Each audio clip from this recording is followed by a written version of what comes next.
साधु जी। सीताराम। अरे जोर से बोलो। अरे वाह, हम 7 दिन में नहीं थके या दिन ना रात बोल रहे, तुम बैठे बैठे थक गए। बोलो जोर से। लगना तो चाहिए कोई बैठा है। अगर कहोगे सीताराम, मिलेगा आराम, खाने में मिलेगा बादाम, बन जाएंगे काम। हैं? तो धर्म विरोधियों का हो जाएगा इंतजाम। हैं? अगर कहोगे सीताराम, बोलो सीताराम, जोर से बोलो।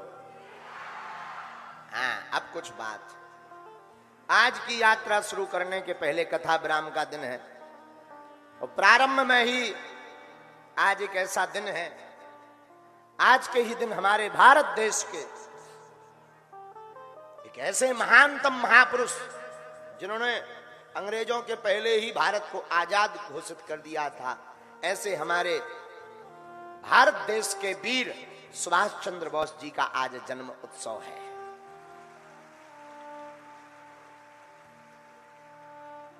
और सुभाष चंद्र बोस जी के जन्मोत्सव पर उनका एक नारा था, तुम मुझे खून दो, मैं तुम्हें।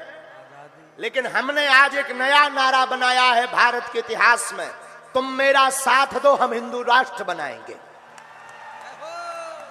हाँ, तुम हमारा साथ दो, हम हिंदू राष्ट्र बनाएंगे। और एक बात हम प्रार्थना करेंगे भारत के लोगों, अब चूड़ियां पहनकर घर में मत बैठो। ये केवल बागेश्वर धाम पर उंगली उठाने की बात नहीं, प्रत्येक सनातनी पर उंगली उठाई है, अब बाहर निकल करके बताना ही पड़ेगा। और इस बात को सुनने के बाद अगर नहीं निकले तो हम तुमको बुजदिल मानेंगे, बुजदिल। उनका नारा बहुत विशाल था, और हमारा भी आज का सूत्र नोट कर लीजिए। सभी लोग अपना अपना मोबाइल निकालिए और ये नारा भेजिएगा सब तक, सबकी, जो भगवान की नहीं उनकी जय जय सीताराम। अब बारनी तो ठटरी थी, लेकिन सबने कहा कि अब गुरुजी आप बहुत गंभीर हो जाइए, तो हम थोड़ा गंभीर होने का थोड़ा अभिनय कर रहे हैं।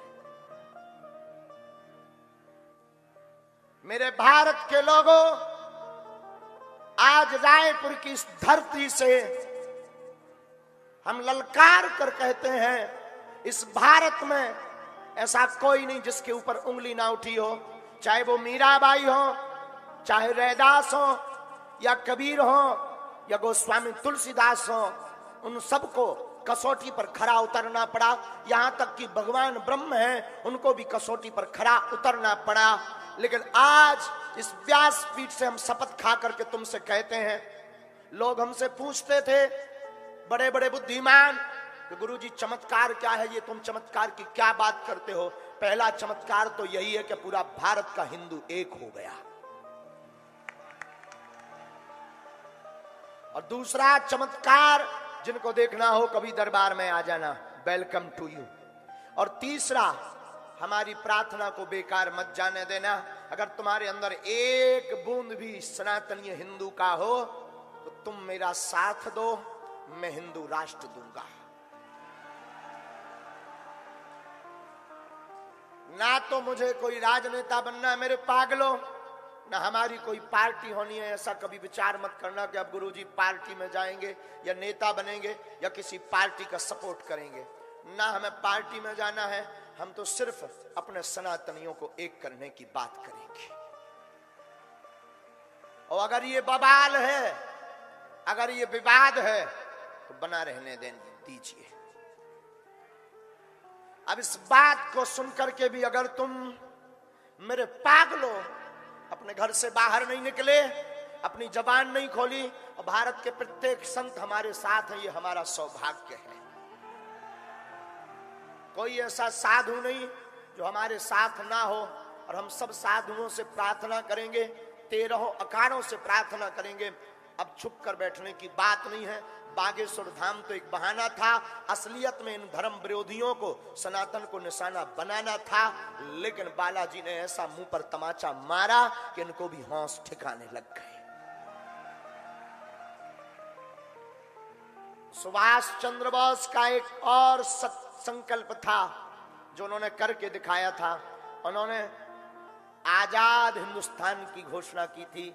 ये हिंदुस्तान आजाद है जब अंग्रेजों की हुकूमत थी, और हम भी आज घोषित करते हैं कि ये भारत हिंदू राष्ट्र है। अपने अपने मोबाइल रख लो, वरना तुम लोग हाईजैक हो जाओगे।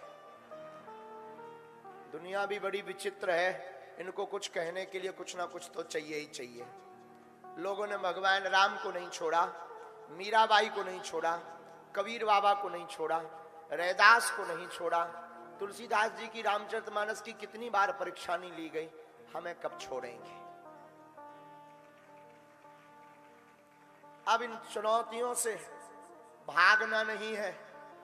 हम प्रत्येक हिंदुओं से कहेंगे अब जागना है। क्या करना है? जोर से बोलो ना।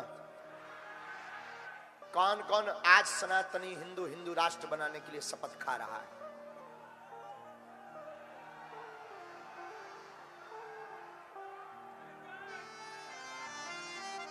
पक्का?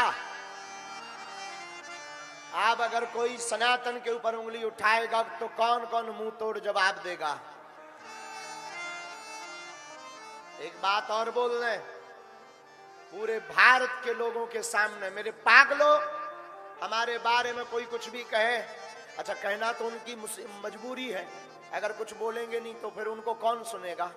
कोई कुछ भी कहे, कहते रहने देना, सांच को आंच नहीं है। सांच को आंच नहीं मेरे पागलों, और हम जब तक जिएंगे तब तक सनातन की बात करेंगे।